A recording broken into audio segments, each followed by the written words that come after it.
Assalomu alaykum. Bugun Agro kanal kuzatuvchilari. Mana shu joyni eslayapsizlarmi? Mana shuni. Qulpniylarni. O'zimizni ko'chatxonadagi qulpniylar mana shular. Hammasi. Hamma yo'yi ekilib bo'lindi.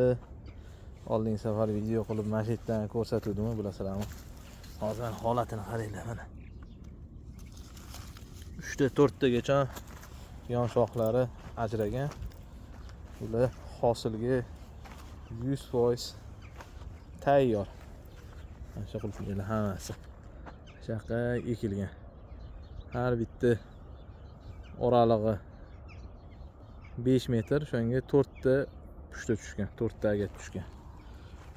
Xuddi shunaqa qilib 7 ta seksiya bor. 7 ta seksiyaga 28 ta ariq tushgan. Mana ko'chatni ko'rasizlar. Mana ko'chatni, buni oralig'i, mana shu ko'chatni oralig'i 40 sm, 40. Mana ko'rasizlar, qo'lim yetmayapti. Mana bir qarichim. Bu ko'chatni tegidan bu ko'chatgacha. Endi 40 sm ga deyarli uje paliklari yotib, uje egallab bo'lib qolgan. 3 ta 4 tagacha yon shoxlari ajra bo'lgan. Bular hosil berishga tayyor, uyquga ketgan qulpniylar.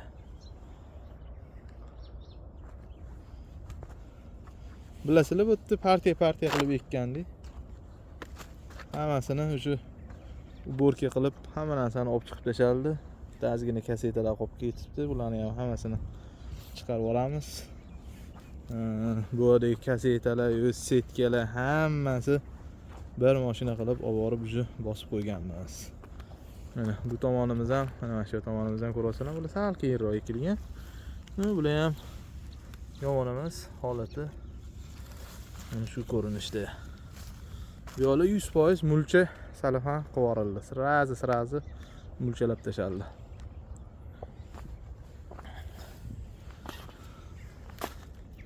Bizda shunaqa Toshkentda shunaqa yangiliklar, xudo xolasa Surxondaryoga bugun yo'lga chiqib ketamiz.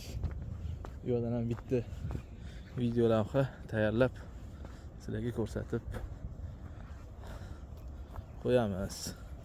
Mana shu joyi bilasizlarmi? Bu joyimiz Matishniga ekilgan albalar edi.